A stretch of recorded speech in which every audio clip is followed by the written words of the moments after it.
हाँ सियासत अगर तबकाती होवे जिहड़ी हुक्मरान तबके दी अगर सियासत दा असी शिकार बन जाइए जिन्हां ने इंसानां नूं वंड पानी है तकसीम करना है गुलाम रखना है मोहताज रखना है फिर सियासत भैड़ी चीज़ ही उस ही तबके दे कंट्रोल च दरअसल यूनीवर्सिटियां प्रेस मीडिया टीवी ये वो सारा कुछ हुंदे ने उहदी वजह तो फिर वो प्रोपीगेंडा इंज दा करदे ने जिहड़ी छोटी जी अकलीयत दा कब्जा है दराए पैदावार दे उत्ते इस कब्जे नूं छुड़ाउण लई जिस सियासत दी जरूरत है वो सियासत अजीम मिशन है वो सियासत तबकाती सियासत है वो सियासत इनकलाबी सियासत है वो सियासत मेहनत कशां दी सियासत है और वो मेहनत कशां नूं शौक नाल करनी चाहिए। दोस्तों अज असीं गल करना चाह रहे हैं कि सियासत क्यों जरूरी है। एक सवाल सानू हर कोई एक सुनन नूं मिलदा लोग छड्ड यार है सियासी बयान है वो कहंदा नहीं यार छड्ड पर सियासत कर रहा साडे नाल मतलब है कुछ भी जदों कोई किसी नूं धोखा दे रहा होवे दाल आ रहा होवे ते लोग कहंदे ने कि सियासत कर रहा आम मजदूर जिहड़े किसानां च जुमला बोलिया जाता कि सियासत कर रहा मेरे नाल यानी कि मेहनतकश तबके च सियासत दा मफहूम है वे सियासत दी आम फहम मतलब ये लिया जाता है कि सियासत झूठ बोलन का नाम है। ये कोई शक भी नहीं कि जिहड़ी सियासत उन्होंने वेखी है हुक्मरान तबके की दरअसल वो झूठ का जुल्म का बदयानती का प्रॉपी गंडे का ही नाम है ना इसलिए वो तो शायद नतीजा कढ़ते हैं। मगर मैं अज तुहाडे नाल दोस्तों थोड़ी जी मुख्तलिफ गल करना चाह रहा सियासत भी जिस तरह के तबकाती समाज हर लफ्ज़ हर इस्तलाह अपना एक तबकाती मफहूम रखती है तो तबकाती हवाले नाल ही वो अच्छी या बुरी हो सकती है। इंज ही अगर असी लफ्ज़ इस्तलाह जिहड़ी सियासत है या सियासत क्यों ज़रूरी है या सियासत क्यों गैर ज़रूरी है इनू अगर वेखना है तो फिर ये गौर करना पेगा। सियासत नूं जदों ये कहा जा रहा होंदा है कि सियासत बहुत भैड़ा अमल है तो दरअसल उदों भी सियासत की जा रही होंदी है उदों भी एक सियासी मकसद हासिल किया जा रहा होंदा है। किहड़ा तबका जिहड़े तबके ने सियासी गलबा पाया है जिहड़े तबके का मुआशी वसीलियां ते कब्जा है रोज़ी रिजक के वसीलियां ते कब्जा है जागीरां ज़मीनां दरियावां काना ते मादनियात ते कब्जा है जिहड़े कर्जे लैन ते कर्जे खर्च करन दा इख्तियार रखते हैं जिहड़े असैंबलियां च बहिंदे ने बजट बनान ते बजट खर्च करन दा इख्तियार रखते हैं दरअसल वो ही सियासत कर रहे होंदे ने और वो सियासत करते हुए आवाम नूं ये सबक पढ़ाते हैं कि सियासत बड़ी भैड़ी शै है तुसी ज़रूर भैड़े तबके नाल ताल्लुक रखते हो और सियासत का भैड़ा इस्तेमाल करते हो मगर सियासत बजाते खुद कोई भैड़ी चीज़ नहीं। हाँ भैड़ा है तो वह सरमायादाराना इस्तेमाल भैड़ा है। अगर सियासत भैड़ी है तो सरमायादार तबके की सियासत भैड़ी है जिहड़ी जुल्म नूं इस्तेसाल नूं छुपांदी है जिहड़ी उहनूं पर्दे च रखती है। मेहनतकश तबके की सियासत है अंबिया की सुन्नत है मजलूमां की निजात की जिहड़ी सियासत है वह तो दुनिया का अजीम तरीन फरीदा है तो फिर क्यों ना मेहनतकश तबका सियासत करे। सियासत की है मैं समझदा कि सियासत किसी भी हुकूमत के अंदर किसी भी रियासत के अंदर किसी भी तबके के अंदर सियासत उस तबके दे उस रियासत दे उस सियासी मफादात के तहफ़्फ़ुज़ का नाम होंदी मुआशी मफादात के तहफ़्फ़ुज़ लई वो जिहड़ियां तुसी कार्रवाइयां करदे हो जिहड़े तुसी हरबे वरतदे हो जिहड़ी सरगर्मियां करदे हो उहनूं सियासत कहिंदे आ। मिसाल के तौर पर इलैक्शन की सियासत लोग आम तौर पर इलैक्शन नूं जानदे ने। इलैक्शन च मुख्तलिफ पार्टियां सियासत च आंदियां ने। एक पार्टी जिहड़ी है लोटे का निशान लै आंदी है दूजी पार्टी मतलब तीर का निशान शेर का निशान घड़े का निशान जो भी निशान है वो एक ही तबके दियां पार्टियां मुख्तलिफ निशानात दे नाल जदों मैदान च आंदियां ने तो एक ही तबके दे दरअसल मुफादात दा 19-20 दे फर्क नाल वो तहफ़्फ़ुज़ करन लई सियासत कर रही होंदियां। उन्होंने किहड़े तबके दियां ने वो मालदार तबके दियां जायदाद रखन वाले तबके दे मुफाद दे तहफ़्फ़ुज़ लई वो बनाईयां जांदियां ने और वो सियासत करदियां ने। दूजी सियासत जिहड़ी मेहनतकश तबके की सियासत है जिहड़ी मजदूरां ते किसानां दे मुफाद दे तहफ़्फ़ुज़ की सियासत है वो सियासत नूं जदों बंदा समझदा है तो फिर वो इन्हां हुक्मरान तबके की सियासत का जिहड़े नताइज ने बुरे नतीजे ने जिहड़े असरात बुरे मेहनतकशां ते अवाम ते पैंदे ने ओहदा तोड़ करदे ने मेहनतकश तबका। मिसाल के तौर पर मैं एक आम तुहाडे सामने एक सवाल रखना चाह रहा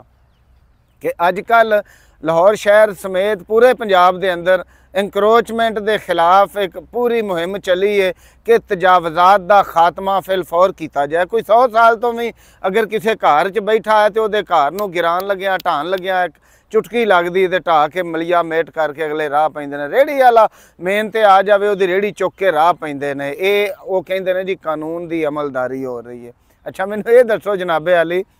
कि 37,000 मिनीमम वेज कम अज़ कम तनख्वाह 37,000 रुपया किनिया मिलों च दी जा रही है, किनिया फैक्ट्रियां किन्ने कारखाने किन्ने पेट्रोल पंपां ते किनिया कंस्ट्रक्शन कंपनियां इहदे ते अमल दरामद कर रही ने। मगर तुसी गौर करो कि मेहनत कशां दे मफाद दे तहफ़्फ़ुज़ लई जिथे सियासी इकतदार दे जिहड़े उत्ते काबिज लोग ने उन्हां दे इख्तियारात दी गल आंदी ते उत्थे उहनूं गोल मोल कर जांदे ने, उत्थे उहदे ते कोई फौरी एक्शन नहीं हुंदा।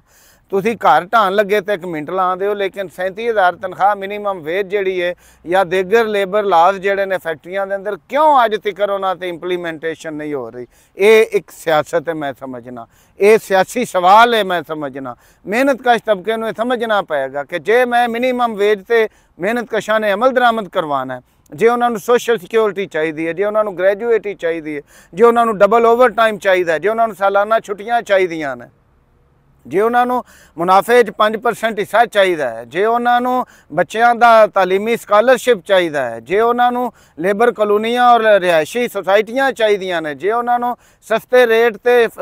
शॉप्स जड़ियां ने फैक्ट्री के अंदर उन्होंने तो चीज़ां चाहिए ने, तो फिर ये मेहनत कश तबके की सियासत है जिहदे लई मेहनत कश तबके नूं जदोजहद करनी पैगी, सियासी जदोजहद करनी पैगी। ये तो थोड़ा जिहा होर अगे वधिए तो मेहनत कश तबका अगर सियासत करेगा तो ये सियासत होएगी कि जनाबे अली बजट के अंदर मेहनत कशां लई की रखिया जे? क्या तालीम और इलाज लई, तालीम और सेहत लई कोई बजट खातर खा वधाया? तुसी नहीं वधाया, लोड़ ही नहीं तुहानूं। अपने लिए तुसी किन्ने वधाए ने?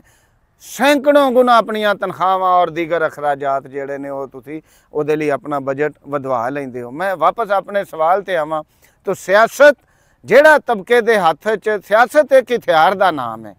हाँ ये भी सच है कि मेहनत कश तबका सियासत का एक अहम हिस्सा होंदा है, मगर जदों तबकाती समाज के अंदर तबकाती शऊर लो लैवल ते होवे,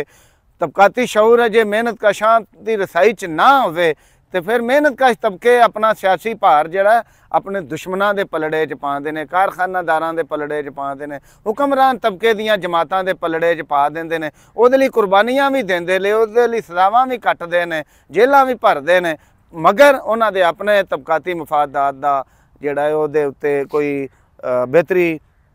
या उहदा भला मेहनत कशां दा नहीं हुंदा, क्योंकि वो सियासत उस तबके लिए उन्होंने अपना हिस्सा उस तबके की सियासत च पाया जिहड़ा हुक्मरान तबके का एक हिस्सा बनते हैं, जिहड़े उस तबकाती निज़ाम नूं कायम रखना चाहते हैं। तो सियासत मेहनत कश तबके की सियासत लई ये समझना जरूरी है कि तबकाती समाज के अंदर ख्यालात भी तबकाती होंदे ने। जिहड़े तबके का ज़राए पैदावार ते कब्जा हुंदा है उस ही तबके के कंट्रोल च दरअसल यूनिवर्सिटियां, प्रेस, मीडिया, टीवी ये वो सारा कुछ होंदे ने। उहदी वजह तो फिर वो प्रोपीगेंडा इंजदा करते हैं कि लोगों के दिमागां च ये गल ही नहीं आन देंदे, दिमागां च इंसानां मेहनत कशां दे कोल वो ख्यालात प्रवान ही नहीं चढ़न देंदे जिहड़े ख्यालात मेहनत कशां नूं मुनज़्ज़म करन और हुक्मरानां दी सियासत नूं चैलेंज लई ज़रूरी होण। वो ख्यालात मेहनत कश तबके नूं जिहड़े आज़ादी देंदे होण, निजात दवांदे होण, उहदे ते सरमायादार तबका या तो दानिस्तान उन्होंने बिल्कुल मंजर तो गायब कर देंदा है, या फिर अगर वो कोई थोड़े बहुत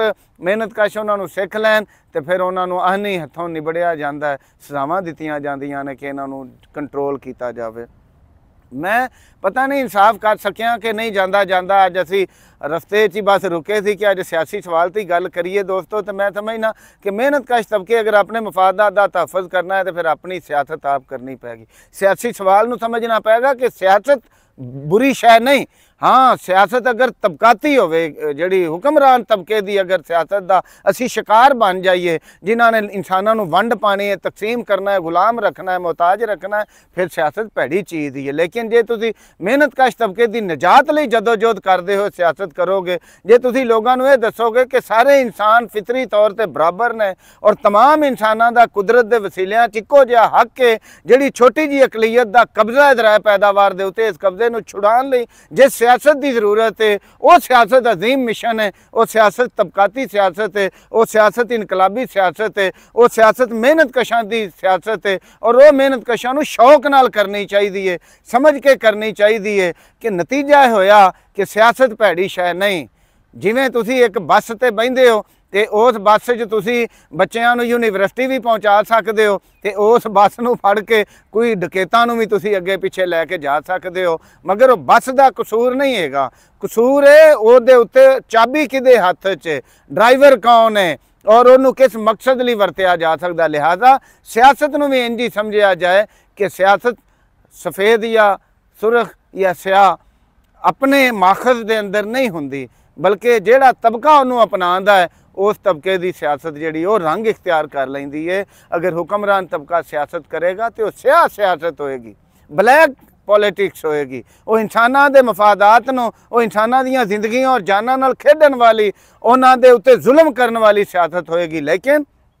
जे सियासत मेहनत कश तबका करेगा तो वह सुरख सियासत होएगी। वो इंसानां दीयां जिंदगियां नूं रोशनान लई, वो इंसानां दे किरदार नूं बेहतर बनाउण लई, वो इंसानियत दी तरक्की वास्ते इस्तेमाल होएगी। वो मुहताजां, गुलामां और मजलूम लोगां नूं अच्छी जिंदगी दिवाउण लई होएगी। और वो होएगी इनकलाबी सियासत, जिहड़ी कार्ल मार्क्स दे नां दे उत्ते असीं मार्क्सी सियासत भी उहनूं कह सकने हैं। लैनन दे नाम ते, कॉमरेड लैनन दे नाम ते कीती हुई सियासत नूं लैननी सियासत भी असीं कह सकने हैं। उसे आम असीं मार्क्सी लैननी सियासत के तौर पर भी जानते हैं। कुछ लोग कहणगे एडियां खुश्क जिहियां टर्मां, तो मैं फिर वापस शुरू वाले सवाल ते जावां भी जे असीं दोस्तों सियासत करनी है, जे असीं सुरख सियासत करनी है, जे असीं मेहनत कशां की निजात की सियासत करनी है, तो फिर सानूं भी इहो जिहा मुश्किल सवाल, ये मुश्किल है नहीं, मुश्किल बनाए जाते हैं इसलिए बनाए जाते हैं कि साडी जिंदगी च दूर दूर इन्हां नूं नज़र ही नहीं सानूं आन दिता जाता। सो ये सानूं समझने पैणगे, गौर करना पएगा कि सियासत कोई भैड़ी चीज़ नहीं, बल्कि मेहनत कशां की जिहड़ी सियासत है वो दुनिया का एक अजीम फरीदा है। आओ मेहनत कश साथियों, बहुत सादा जिहा सवाल है कि कुदरत ने जो इत्थे पैदा किया है, बस एक उसूल नूं मान लईए, जो रब दा है, बाबा नजमी आखदे ने जो रब दा है वो सब दा है, तो जो सब दा है उहदे उत्ते चंद खानदानां दा अगर कब्जा होवे तो फिर उस कब्जे के खिलाफ जद्दोजहद लाजिम है। बहुत करीब हैं वो दिन डॉक्टर खालिद जवेद जान साहब के शेर नाल, बहुत करीब हैं वो दिन के जब सलीबों पर मसीहा की जगह कातल सजाए जाएंगे। सितम ज़दों का लहू रंग लाने वाला है, निशाने अहले सितम अब मिटाए जाएंगे। सानू पूरा यकीन है दोस्तों कि एक दिन आएगा कि मेहनत कश तबका अपनी निजात पाएगा। ना सिर्फ मेहनत कश तबका बल्कि पूरी इंसानियत जिहड़ी है वो एक ऐसी इंसाना वाले जिंदगी गुजारन दे फेद च दाखिल होवेगी। पर उहदे लई जरूरी है कि इस मलकीयत के निज़ाम नूं, इस तबकाती निज़ाम नूं, इस साम्राजी निज़ाम नूं, इस जागीरदारी और सरमायादारी निज़ाम का खात्मा करते हुए इहदे ते सोशलिस्ट हुकूमत कायम की जाए, एक सोशलिस्ट रियासत बनाई जाए, मेहनत कशां दा अपना इकतदार कायम किया जाए, जिन्हों आंदे ने जेड़ा वावे उही खावे, सोशलिज्म आवे ही आवे। बहुत शुक्रिया।